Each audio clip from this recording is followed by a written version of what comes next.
가게에 흐르는 저주를 끊어야 산다. 조상 탓인가? 최근 어느 기도회에 참석했는데 아는 분의 기도 제목을 보았습니다. 그분은 아내와 어려움을 겪고 있었고 특히 아내는 이혼까지 고려한다는 말을 들은 적이 있었습니다. 기도 제목은 아내의 가문에 흐르는 저주를 끊어버리게 해달라는 내용이었습니다. 아마도 부부 사이의 어려움을 아내 탓으로 돌리는 것 같았고 아내는 이런 남편에 실망하는 것처럼 보였습니다. 옆에서 보기에는 두 분 다 쓴 뿌리가 있습니다. 기도 제목을 보면서 정말 조상의 죄가 가게에 흐를까 생각해 보았습니다. 기독교인 필독서로 알려진 메릴린 히키의 가게에 흐르는 저주를 끊어야 산다는 한때 베스트셀러였습니다. 저주의 이론적 배경은 출애굽기를 인용하기도 하고 실제 사례로 조나단 에드워즈의 가문과 무당의 대물림을 예로 듭니다. 나 여호와 너의 하나님은 질투하는 하나님인즉 나를 미워하는 자의 죄를 갚되 아비로부터 아들에게로 3, 4대까지 이르게 하거니와 나를 사랑하고 내 계명을 지키는 자에게는 1000대까지 은혜를 베푸느니라. 저주는 최대 4대까지 흐르고 축복은 1000대까지 간다는 말씀입니다. 하지만 축복이 1000대까지 가는 실제 사례는 관찰된 적이 없습니다.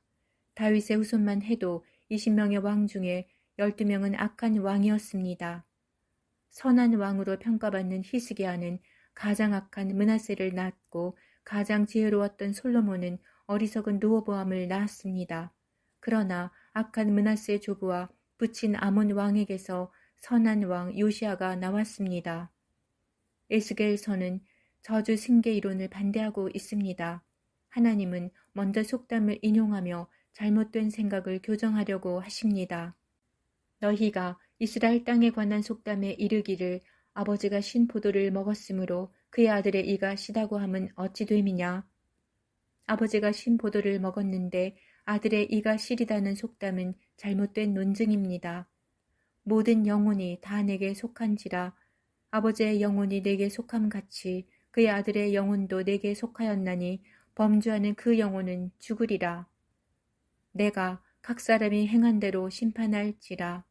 아들은 아버지의 죄악을 담당하지 아니할 것이요 아버지는 아들의 죄악을 담당하지 아니하리니 의인의 공의도 자기에게로 돌아가고 악인의 악도 자기에게로 돌아가리라. 에스겔 18장에 의하면 각자는 자신의 행동에만 책임을 진다는 것입니다. 조상 탓, 부모 탓을 하는 것은 자신의 행동에 책임을 지지 않으려는 생각입니다. 소위 운명론이나 인도의 카스트 제도는 잘못된 생각입니다. 예수님께서도 이에 대한 입장을 분명히 하셨습니다. 지나가다가 맹인을 본 제자들이 주님께 질문을 했습니다. 이 사람이 맹인으로 난 것이 누구의 죄 때문입니까? 자신의 죄 때문입니까? 부모의 죄 때문입니까? 이 사람이나 그 부모의 죄로 인한 것이 아니다. 그렇다면 출애굽기에 기록된 말씀은 무엇입니까? 가게에 흐르는 저주를 끊어야 산다 말해서 산다는 무엇입니까? 영혼의 구원입니까? 가문의 영향력입니까? 아버지가 지옥 가면 아들도 지옥 가나요? 아버지가 천국에 가면 아들도 천국 가나요? 예를 들어 부자들은 그 자손들로 부자의 혜택을 받는데 이는 영향력에 관한 것입니다. 아버지가 권위적이고 폭력적이면 아들도 그럴 가능성이 높은데 아버지의 영향력입니다. 학자의 집안에서는 자녀도 학자가 될 가능성이 많습니다. 영향력은 구원과는 관련이 없으며 출애굽기의 저주 4대나 축복 1000대에 관한 구절도 영향력에 관한 것입니다. 조나단 에드워즈의 가문이나 무당의 대물림도 같은 이유이며 긍정적 또는 부정적 영향력이 존재합니다. 그러나 가게에 어떤 저주가 흐른다고 볼 수는 없습니다.